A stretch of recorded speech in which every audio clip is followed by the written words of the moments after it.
What's good, everybody? Welcome to my channel. My name is Just Start, and today I'm gonna be taking y'all with me studying rasurasu-san. Rasurasu-san. I'm just bringing y'all along because I thought, why not?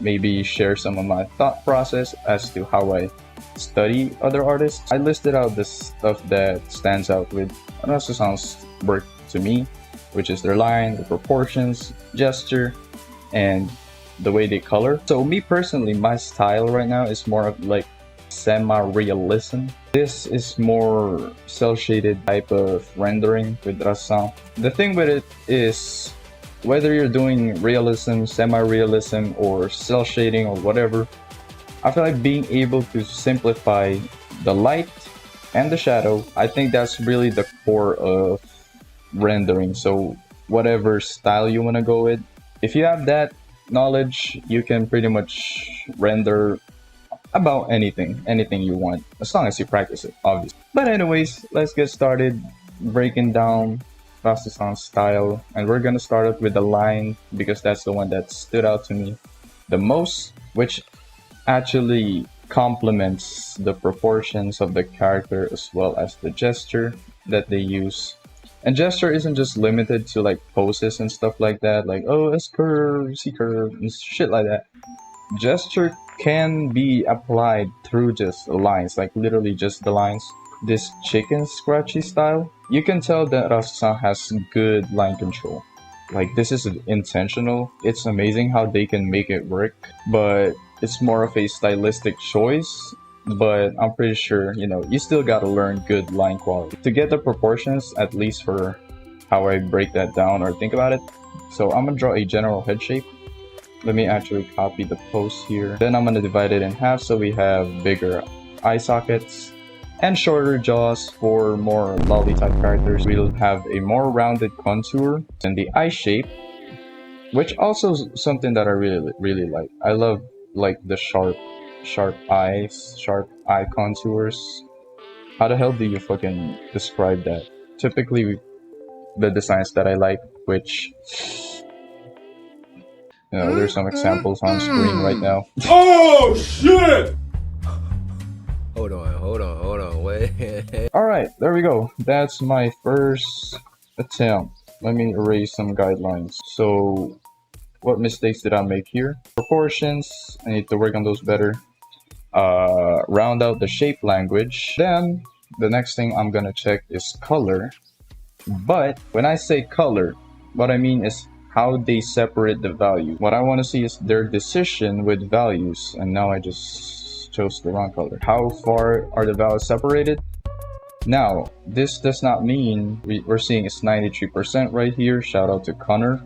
So just because we're seeing 93% here and then 67% down here, I mean that they're going to be how the colors move. Because look, it goes from 100 to 88 instead of 93 to 67. And the reason for that is because saturation plays a part in value, which is a lot easier to see with this triangle. I don't know what the fuck you call this, bro. The more saturated it gets, it automatically just gets a bit darker. What this triangle does not do though is the fact that blue is darker than yellow. This is 68%, this is 62% saturation, this is 26% saturation. But look, 82% and 79%.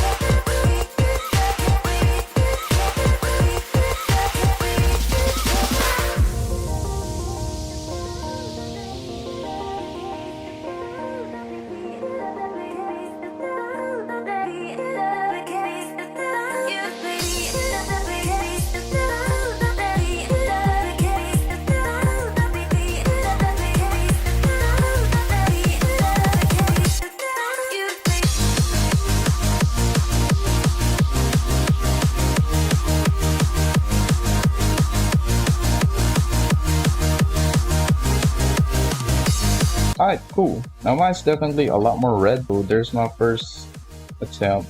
I need a bigger head. Round out the character's contours a lot more. So, alright. I'm gonna work on drawing a character which I think y'all can tell who I'm gonna draw. Y'all put down in the comments who you think I'm gonna draw. Alright, so starting off, initially my plan was to go with a rough sketch dealing with the gesture, the pose, and everything. I kind of went with the tsundere expression just because, you know, Diona is a fucking tsundere, so that's kind of the pose that I went with, kind of looking away, arms crossed, with a, like, with a kind of you get the fucking point.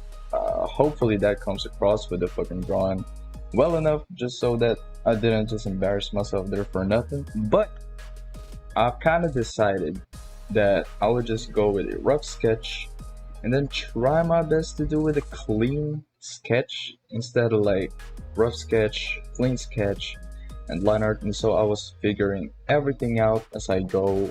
I think it helped me kind of translate that rough and loose feeling a little better, although as I look at the reference at Rasura's work, the lines were actually so much cleaner than you'd think. They look really rough from afar, but they're actually really clean if you zoom in. I don't know how they achieved that. I probably just need to study that further. But yeah, the lines were actually cleaner than you'd think. So I was trying to go with that rough sketch kind of vibe, feel with the lines. But I did my best to kind of keep my lines to a minimum and keep the style intact at the same freaking time. Next, with the coloring, it was kind of a tough balance because I didn't want to use just a pen. I kind of wanted to use a brush with harder edges and then use most of the airbrush with the skin. And what I noticed is that the skin has the most rendering. I feel like that's a decision from the artist to kind of draw more attention to the skin, which does make a lot of sense, and I might just apply that aspect more to my works. But yeah, overall with the coloring, it was pretty straightforward. It was mostly just cell shading, not much blending, and the one that really stood out in my observation with how they color is probably just the values and the saturation, because I tend to work on more, like I said, semi-realistic, realistic type of color and rendering, which means you kind of stay closer towards the left side of the color picker, because, you know, in real life, the colors really aren't that saturated, even though they might look like. In this style, the colors are more saturated to just kind of give that more lively look. So at the end of the day, I think it just depends on what style you're going for. It is kind of refreshing to work in this kind of style, but I might try again and just post on like Twitter with another study of thrust, because it feels refreshing and I kind of want to try a more careful approach with it, to just, you know, sketch, rough sketch with all the details and then a clean sketch, maybe do line art. Overall, I'm pretty glad with it. I made a couple adjustments to the pose off camera, you know, just use the liquify tool and rounded out the face a little bit more. And also that's the last thing. That's the one like balance I had a tough time getting, is style with the lines. They look rough and loose. If you think about those words, they're kind of like, you know, sharp turns, sharp angles, but no, it's actually like very, very rounded. The way Rasu-san draws the shapes with the lines, that's something that I'm not used to, but hopefully I got somewhat decent result trying to replicate their style. And y'all tell me how well I did. Out of 10, how close I got. Like a 6. But yeah, y'all tell me what y'all think. So yeah. Alright, so this is the final result. Do let me know in the comments what y'all think. How close did I get to... Oh, I did some final adjustments. Oh my god. Now, obviously there are quite some differences. This is very, very new to me. Now that I look at it, I feel like it's just the colors are a lot different. But overall, yeah, I did my best to pay attention to the certain, like, decisions or style of Rasu-san. I'm pretty happy with this. I think I exposed myself in the setup video with the wallpaper. Hope you guys enjoyed this video. If y'all got some insight with how I study artists, how the thought process goes on in your boy's brain, because to me style is just basically what decisions are made, right? Like, how do you decide to portray the lines? How do you decide to draw the lines? How thick are the lines? How saturated are your colors? How much contrast you want? But at the end of the day, all of that is still down to fundamental, which, say, with contrast of the colors or just contrast overall, you just need to learn values first, right? Because if you can control your values, you can control contrast a lot easier. So yeah, it's actually really, really fun pushing yourself out of the comfort zone, doing something different. Talking about, I'll see y'all later, man. Yee.